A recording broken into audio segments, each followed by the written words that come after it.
Hello students, आप सब कैसे हो। जैसा कि आप सभी को पता है कि हम आजकल कौन सा टॉपिक कर रहे हैं, holder in due course and payment in due course. और होल्डर अंडर सेक्शन 8 हमने लास्ट वीडियो में डिस्कस कर लिया है।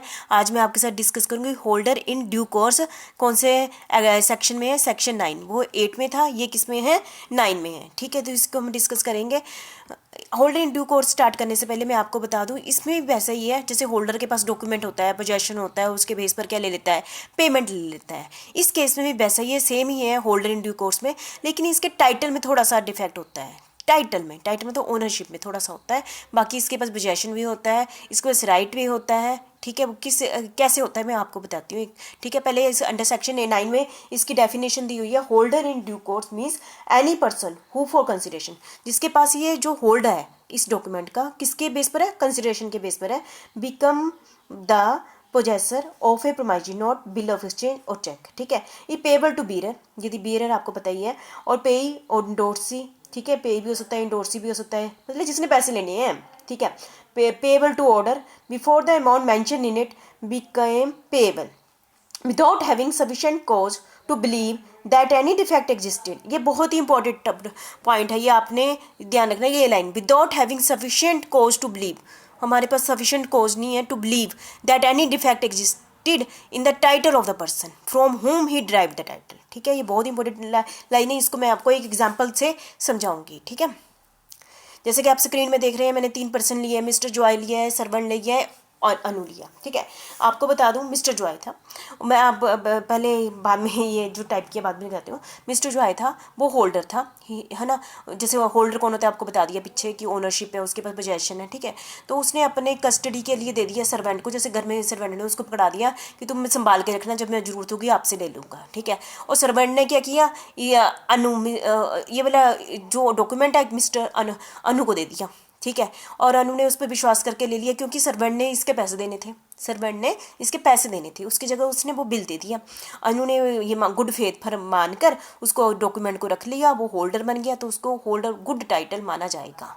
पर उसको क्या माना जाएगा, अनु को एक टाइम में होल्डर इन ड्यू कोर्स, इसको कहते हैं holder in due course. Joy क्या था, होल्डर था, इसको अनु क्या हो गया, होल्डर इन ड्यू कोर्स। अभी देख लेते हैं हम। ठीक है, joy he has the holder of the instrument and has legal title possession of the instrument, जो हमने अंडर सेक्शन 8 मतलब जॉय के पास वो था। उसने सर्वेंट को कहा, सेफ कस्टडी के लिए सर्वेंट को दे दिया। हैज़ नो ओनरशिप, सर्वेंट के पास कोई ओनरशिप नहीं है। So his title was defective, उसका टाइटल क्या है, डिफेक्टिव है, मतलब टाइटल ओनरशिप नहीं है, टाइटल डिफेक्टिव है। विदाउट टेलिंग जॉय, उसने सर्वेंट ने जॉय को नहीं बताया, without telling the servant transfer the instrument for value to Anu, मतलब कि सर्वेंट ने इसको नहीं बताया और ये वाला डॉक्यूमेंट मिस्टर अनु को दे दिया। ठीक है, obtain the instrument for value without knowing that the title of the servant was defective. Anu ने ये विश्वास करके सर्वेंट से लिया कि उसके पास अधिकार है देने का। ठीक है, ठीक है, उसके टाइटल में कोई भी डिफेक्ट नहीं है। ठीक है, Anu is holder in due course and has a good title and possession, उसको कहेंगे होल्डर। अनु के पास क्या है, होल्डर इन ड्यू कोर्स है और उसके पास गुड टाइटल और पोजेशन है। ठीक है, तो आप समझ गए जो आई सर्वेंट अनु। ठीक है, he receive the instrument as a bearer, मैं अभी इसी पॉइंट्स को डिस्कस कर रही हूँ, किसको, holder in due course. He receive the instrument as bearer, है ना। बीरर मतलब जिसके हाथ में आगे आगे चलता रहता है, पे ही उसको पैसे लेने का दे, इंडोर्सी। ठीक है, अंडर सेक्शन 9। ठीक है, ये आपको पता ही है। और इसके अंदर क्या था, if the instrument was bearer, bearer मतलब आपको पता है, he is the instrument by order, मतलब जिसका नाम लिखा होगा, है ना। मैं डिटेल में नहीं बता रही हूँ। इफ द इंस्ट्रूमेंट ऑर्डर, है ना, ऑर्डर मतलब जिसका नाम मेंशन किया होगा, है ना।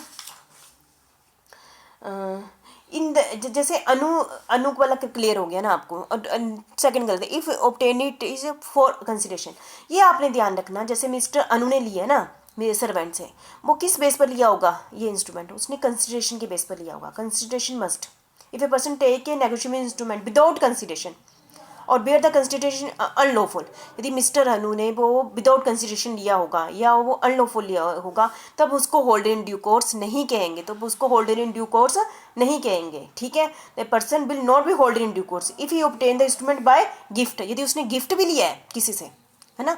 तो किसी इंस्ट्रूमेंट को बिल ऑफ एक्सचेंज गिफ्ट में लिया है तब भी इसको होल्डर इन ड्यू कोर्स नहीं कहेंगे। अनलॉफुल कंसिडरेशन के लिए लिया है तब भी होल्डर इन ड्यू कोर्स नहीं कहेंगे। बहुत ही इंपॉर्टेंट पॉइंट है जो मैं आपको सामने कह रही हूँ, ये ऑब्जेक्टिव टाइप पेपर के लिए भी क्वेश्चन है। यदि गिफ्ट मिला है या अनलॉफुल कंसिडरेशन के बेस पर लिया है मुझे बिल ऑफ एक्सचेंज या प्रोमाइजरी नोट, तो वो उसको होल्डर इन ड्यू कोर्स नहीं कहेंगे। ठीक है, थर्ड पॉइंट है हमारा, he receive the instrument before maturity. Holder in due course बनने के लिए जरूरी है कि जो होल्डर जो पर्सन है होल्डर इन ड्यू कोर्स, उसको ये मेच्योरिटी से पहले मिल गया हो। जैसे बिल ऑफ एक्सचेंज में 3 महीने वाला डेट अभी कंप्लीट ना हुई हो, और प्रोमाइजरी नोट में जो डेट मेंशन की हुई है वो डेट पूरी ना हुई हो, उससे पहले होल्डर इन ड्यू कोर्स को ये इंस्ट्रूमेंट मिल गया हो, तभी कहेंगे वो क्या है, होल्डर इन ड्यू कोर्स है। ठीक है, person obtaining an instrument after maturity, यदि वो पर्सन आफ्टर मेच्योरिटी ये वाला डॉक्यूमेंट लेता है तो उस केस में वो होल्डर इन ड्यू कोर्स का गुड टाइटल नहीं रिसीव करेगा। ठीक है, आप समझ गए होंगे।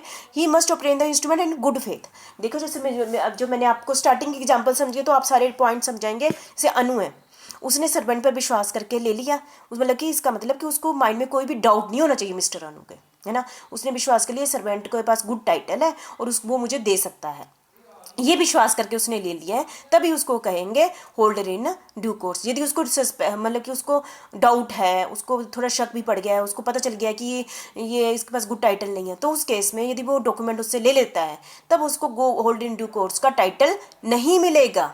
ठीक है, मतलब उसने विश्वास करके ये लिया हो उसके, ठीक है, उसने उसको विश्वास किया हो और उसके पास डिफेक्ट करने का कोई भी रीजन ना हो। ठीक है, ये जो थोड़े से पॉइंट जिसमें कि हम ये कहेंगे कि उसको होल्डर इन ड्यू कोर्स नहीं कहेंगे यदि उस पर ओवर राइटिंग की गई है। ओवर राइटिंग समझते हैं ना आप, ठीक है, तो ओवर राइटिंग को भी होल्डर इन ड्यू कोर्स का टाइटल नहीं मिलेगा। लास्ट टॉपिक है, the instrument must be complete and regular. वो इंस्ट्रूमेंट क्या होना चाहिए, होल्डर इन ड्यू कोर्स में कंप्लीट होना चाहिए। ठीक है, तो instrument is said to be defective, कब कहेंगे इसको डिफेक्टिव, जब वो इनकम्प्लीट होगा। ठीक, बाई चांस उसमें ड्रॉअर का नाम ही ना लिखा हो, ही इज़ प्रॉपरली डेटेड ना लिखी हो, स्टैंप ना लगी हो। ठीक है, तो ये सारे पॉइंट को कहेंगे कि वो instrument holder in due course नहीं है, वो कंप्लीट होना चाहिए। ठीक है, तो मैंने आपके साथ क्या डिस्कस किया, होल्डर इन ड्यू कोर्स बहुत बहुत ज़्यादा इंपॉर्टेंट टॉपिक है। ये अंडर सेक्शन 9 है, जिसके ओनरशिप ने जिसने उसको दिया है, जिस होल्डर को ने उसको दिया है, मतलब वो होल्डर बन गया ना उस डॉक्यूमेंट का, जिसने उसको दिया है उसके पास गुड टाइटल नहीं था। बस यही कहने का मतलब होल्डर इन ड्यू कोर्स क्या होता है, ओवरऑल ये है जिसके पास होल्डर है उस डॉक्यूमेंट का और जिसने उसको दिया है उसके पास गुड टाइटल नहीं था उसको देने का। जैसे सर्वर के पास गुड टाइटल नहीं था लेकिन उसने वो डॉक्यूमेंट अनु को दे दिया, पर अनु के पास ने गुड फेथ करके उस ले लिया है, तो उसको हम क्या कहेंगे, होल्डर इन ड्यू कोर्स। ठीक है, आप ये इस एग्जाम्पल से अच्छे ढंग से समझ गए होंगे होल्डर इन ड्यू कोर्स किसे कहते हैं, पेपर के लिए बहुत बहुत इंपॉर्टेंट है। ठीक है, ये आपने अच्छे से कर लेना है। ठीक है, ये अंडर सेक्शन 9 के अकॉर्डिंग है, मतलब कि जिससे लिया है हमने होल्डर लिया है उसके पास गुड टाइटल नहीं है, तो हम कहेंगे होल्डर इन ड्यू कोर्स। ठीक है, और इसके पास प्रॉपर वही अधिकार हो जाता है जैसे कि जो होल्डर के पास होता है। ठीक है, थैंक यू वेरी मच।